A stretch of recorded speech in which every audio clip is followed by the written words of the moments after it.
Welcome back to the RootBSD Technology Channel. Here at the RootBSD Technology Channel, we love all things BSD, and we also love GNU/Linux, and anything that is free and open source software. So today I'm starting a new video series where I'm going to do a deep install into a device for an OpenBSD desktop, and I'm going to go over all the specifics of downloading the install image from on a non-OpenBSD machine, verifying the image in the checksum and using Signify to verify the cryptographic signature. And then we're going to go through the entire install process, and I'll explain everything to you, and we'll do full disk encryption.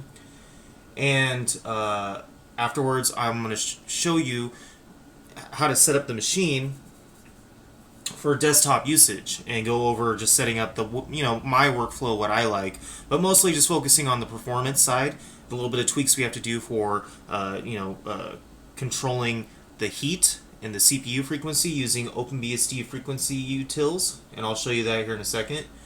And we'll look at hardware acceleration, getting the web browser nice and snappy, and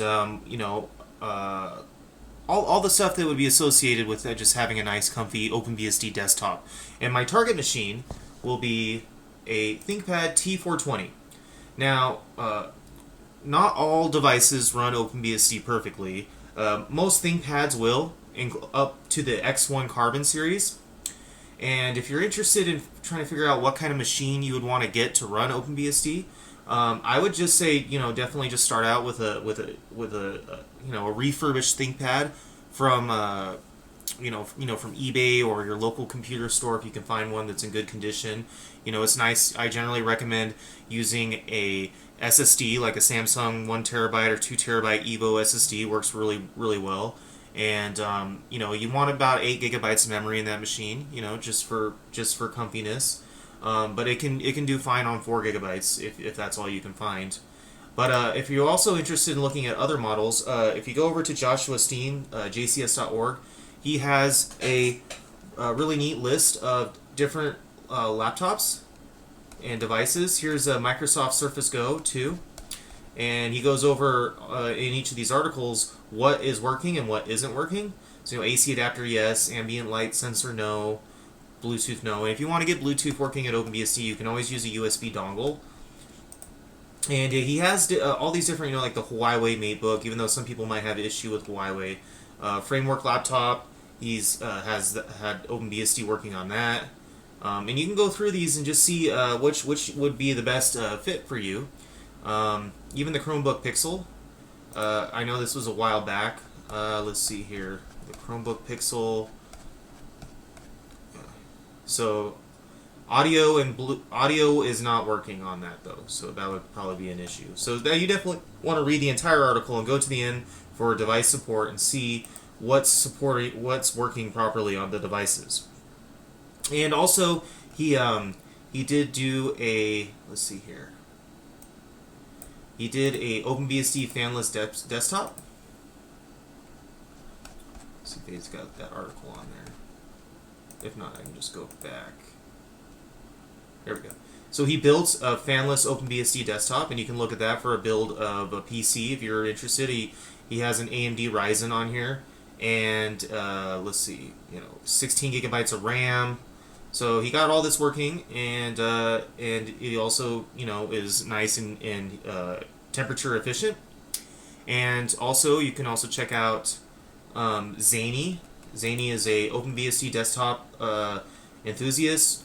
He's been back on Linux, but he did have some good series or some good videos and content about running OpenBSD on the desktop and theming it. And his rice was amazing. I could never rice. That man's a ricer. I can't rice like him.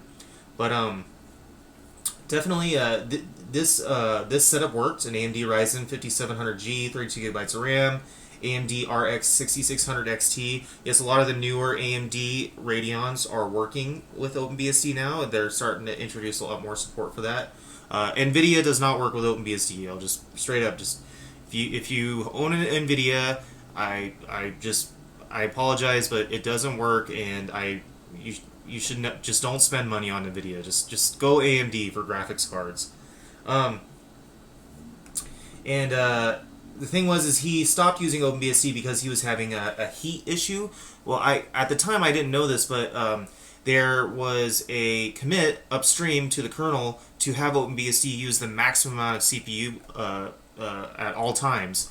So what was developed was something called OpenBSD frequency utils. It's right here. Am I looking? Yeah. OBSD frequency D is a CPU frequency scheduling daemon working in userland. And it was developed by Celine.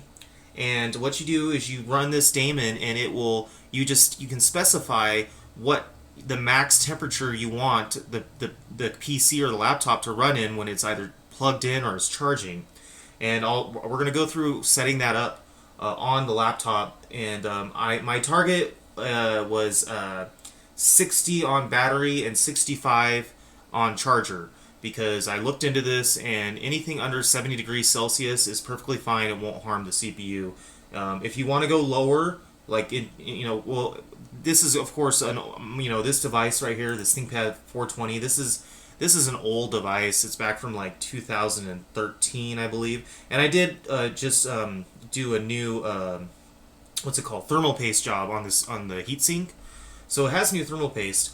But it does run a little hotter on OpenBSD, but I'm not, you're not going to get like in the 30s and 40s on it unless you're just doing some bare bone stuff. But if you're running Chromium and, playing YouTube videos and stuff like that, it's going to get up into the high 50s, low 60s. So if you want it at a lower temperature, it's going to affect performance, and you're going to see like 720p videos in YouTube are just going to be really sluggish if you want to lower that, because what the whole point is that this utility will lower the CPU frequency to kind of cool it down and keep it at a level temperature. And on an older machine like dual core Intel, the older laptops, that's just going to affect performance. Now on something like Zany's machine with this AMD Ryzen, he could probably keep it at 45 degrees with OpenBSD frequency daemon, and it would probably, you wouldn't see a difference in performance. So really cool stuff. So my target machine for this video series will just be your run-of-the-mill ThinkPad, this T420, and all the stuff that I go through can totally apply to other machines. I just want to lay the foundation so that anybody that really wants to get into using an OpenBSD desktop, that my video series should blow all the others out of the water, and just really get anybody going and get them into OpenBSD. Now, for starters, what we're going to do is we're going to download the install image, and then we're going to verify it. So let's go to Downloads, Near Sites. I like to use this site, and we're going to do 7. I'm going to install a release image, and then we're going to update it to current. So just so I can show you the update process of switching over to the current branch, which is the development branch. So what we'll need is, let's see, it'll be 7.1. We want AMD 64. We want install 7.1.iso. And of course, the internet's going to be a little slow right now. No? Okay, cool. We'll just fast forward that for when that's ready. Okay, so the install is complete, and we're also going to download the SHA-256. We'll just save link as. We want to do this. Let's see. I want to do this in the downloads folder. Save. And then we'll download the signature file. Okay. And this what I'm gonna do this from my I'm running FreeBSD on the PC now, just to get my FreeBSD on, and but I also will go over what you can do how you can do this on a Linux machine too. So what we'll do is we'll cd downloads. Okay, so we can go here real quick to the. Alright, and it goes through, if you're using GNU Core Utils, you'll use SHA-256 sum. What I'm going to do is the SHA, this one right here. So, Okay, after a little bit of confusion, I figured out how to properly do a checksum in FreeBSD, and it's not using Sha-256. Apparently, you want to do Sha sum minus A 256 minus C, your checksum file, and then your image, miniroot71.image, and right there, the important part, miniroot image, the checksums matched. So yeah, so I don't know why it's done this way. I'm not an expert at FreeBSD or anything for that matter, but I figured it out. So that's how you do it in FreeBSD. And the other way, the SHA-256 sum, ignore missing, works just fine in Linux. All right, but let's move on and use Signify. Okay. Now in FreeBSD, Signify is the Signify port in Ubuntu. It's called Signify OpenBSD. On Fedora, it's Signify, and on Arch Linux, it's Signify. So only on Ubuntu or maybe Debian, it's Signify-OpenBSD. Okay, and you can also compile it from source too. There's ports of it for Linux out there on GitHub, but I'm not going to bother with it because the last time I tried to do that, my build failed for whatever reason. So, anyways, let's see. Supposedly this says that right here that this port comes with OpenBSD's release public keys, and this is up to date. It was updated just a couple days ago. So let's do that. So we'll just do Signify.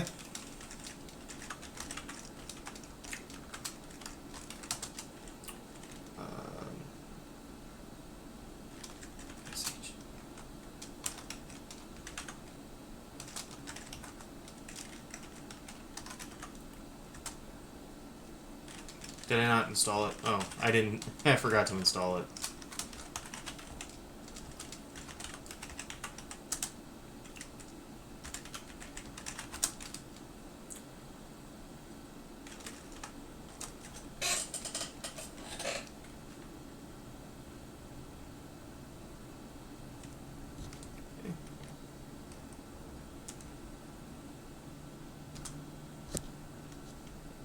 Must specify sig file. I did. Oh, because that's right. I deleted them earlier.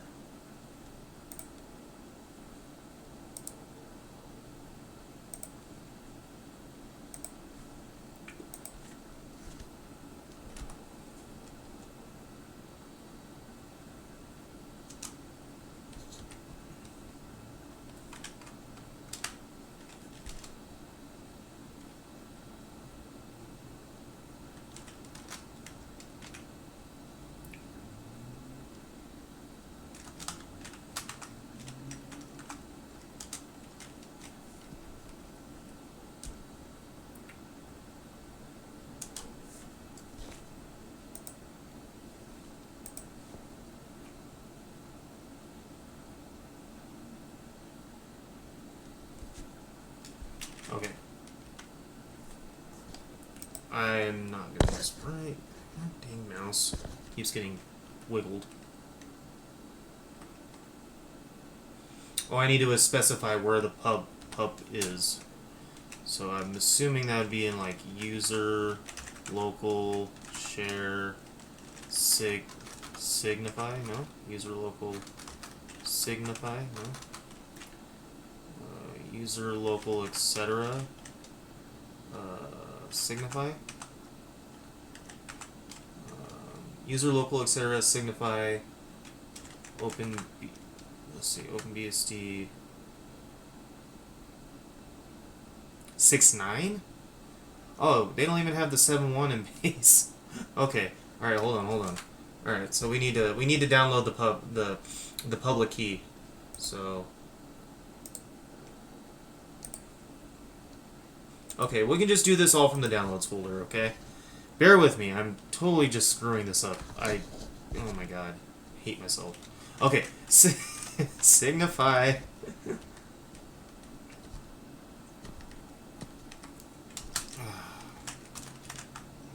There we go.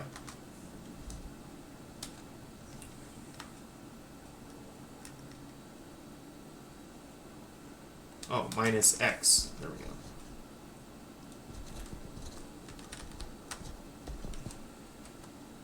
Perfect! Yay! Signature verified. Mini-root image is okay. And the checksums do match, even though SHA-256 on FreeBSD tells me that they don't, but they do. So I don't know. But that's it. So the next segment of this video is what I'm going to do is I'm going to wipe the drive. Now some people might say that that's completely unnecessary, or they might talk about oh, you know, you got to destroy the drive. That's how you can get any data off of it. That's not the point. The whole point is that, let's say in this fictional scenario, that you just ordered a ThinkPad off of eBay or a refurbished computer from whatever site or from a PC store. You don't know who the previous owner of the device was, and it's just safe to go ahead and to wipe the drive. Now, OpenBSD even recommends wiping the drive. Here, if you go to, let's see, it's in disk setup. RAID and disk encryption.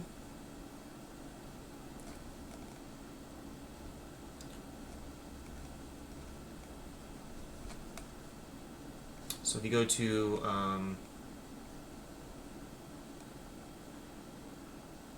right here, you may want to write random data to the drive first with something like the following. Now what they do is just from the install media, you can do dev urandom and write that to your install medium.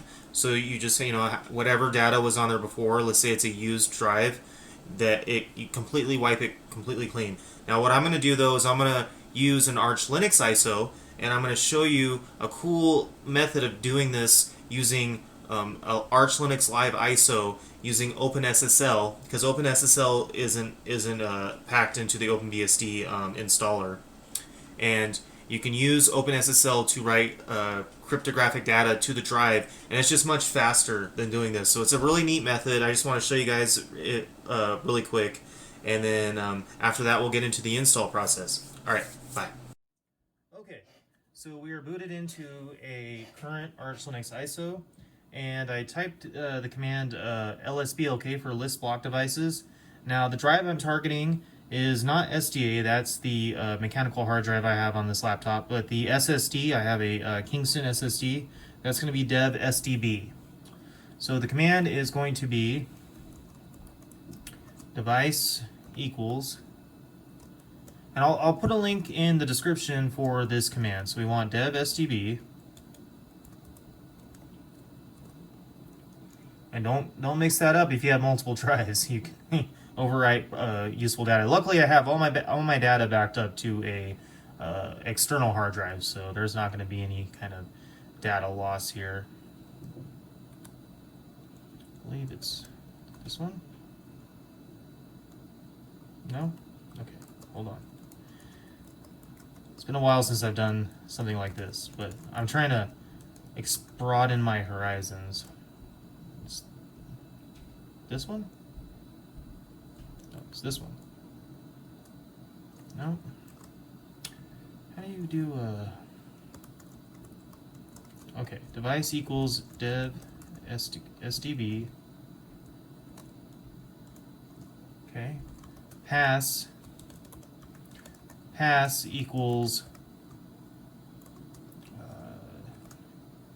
tr minus cd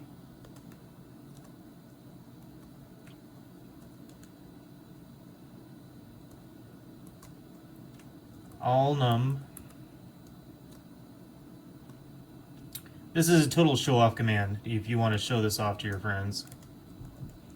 Dev urandom. Now, like I said previously, you can totally do something like this with an OpenBSD install, like an what's it called, the RAM disk, the installer, but it's just extremely slow, and I'm just showing you a method that's pretty fast. So pass equals that, and then OpenSSL encoding minus AES 256 CTR minus pass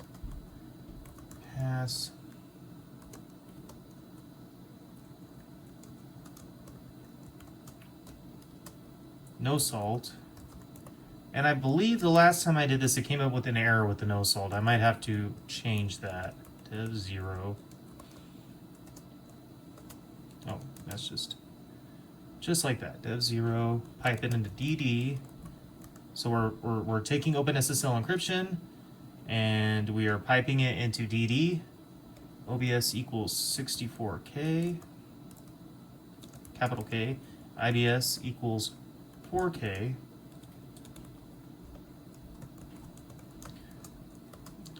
Of equals device. O flag equals direct. Status equals progress. Now, I might get an error about the no salt. Let me see. Okay. So it said use depreciated key deliberation use. Okay, so what we're going to do is we're instead, so I don't get an error, I'm going to do minus PBKDF2.